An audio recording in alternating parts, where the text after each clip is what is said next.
உருவத்தை மட்டும் நான் எடுத்திருக்கேன். போட்டாச்சு, வீடியோ போட்டாச்சு, 3 மணிக்கெலாம் போட்டாச்சு.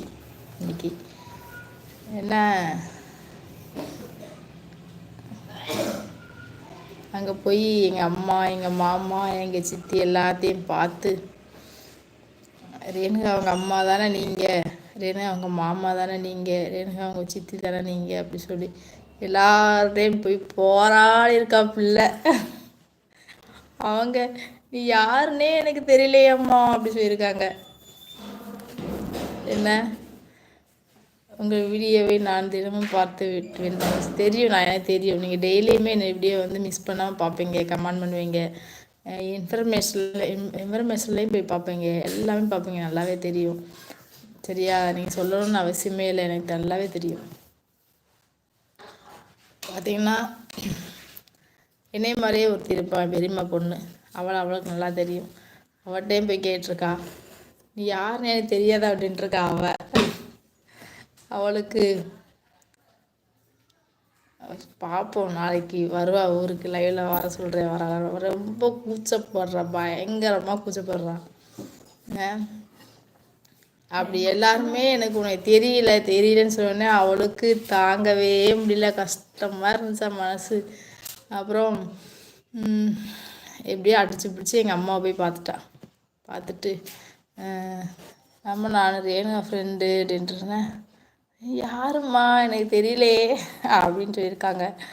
அப்புறம் அவள் எல்லாத்தையும் அவங்க அம்மா பேர், ஸ்கூல் படிச்சுட்ருக்கப்போ அவங்க வீட்டுக்கு நான் போவேன், அவள் எங்கள் வீட்டுக்கு வருவாள், அதெல்லாம் சொல்லி ஞாபகப்படுத்தி, அதுக்கப்புறம் எங்கள் அம்மாவுக்கு ஞாபகம் வந்து, அப்புறம் எங்கள் சித்திகிட்ட போய் எங்கள் சித்தி ஃபோன் வாங்கி ஃபோன் மூலிமா எனக்கு ஃபோன் பண்ணான்.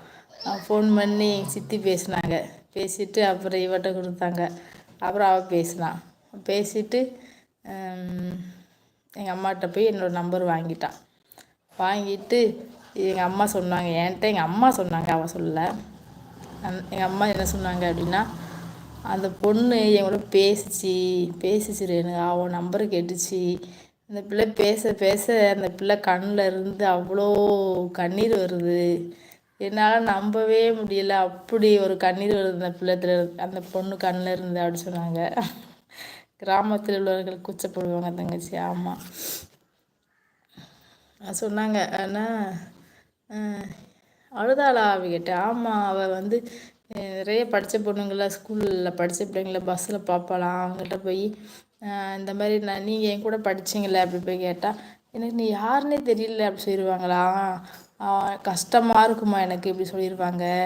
சரி, ரேணுகாவும் நான் ரொம்ப டீப்பாக இருந்தோம், அவளுக்காச்சும் தெரியுதா, அவளை பார்க்கணும் எனக்கு ஆசை, அவள் எங்கே இருக்கான்னு தெரியல அப்படின்னு சொல்லி நான் டெய்லியுமே நினைப்பேன்.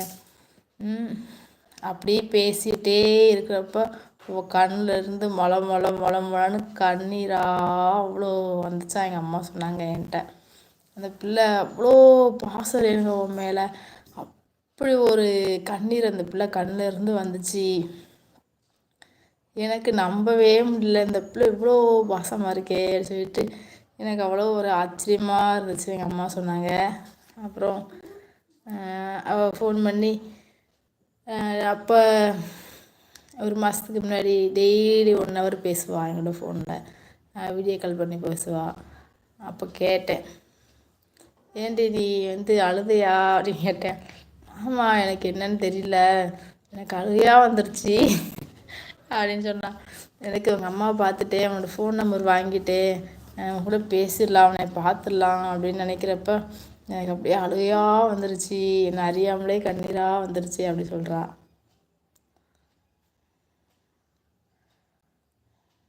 அப்படி சொன்ன உடனே எனக்கு சரி, எனக்கு ஏற்கனவே ஒரு வாரத்துக்கு முன்னாடியே நானும் யோசித்தேன், எங்கே இருக்கான்னு தெரியல, எவ்வளோ டீப்பாக இருந்தோம் அப்படி சொல்லிட்டு நானும் யோசிச்சுட்டு தான் இருந்தேன் அப்படின்னு சொன்னேன்.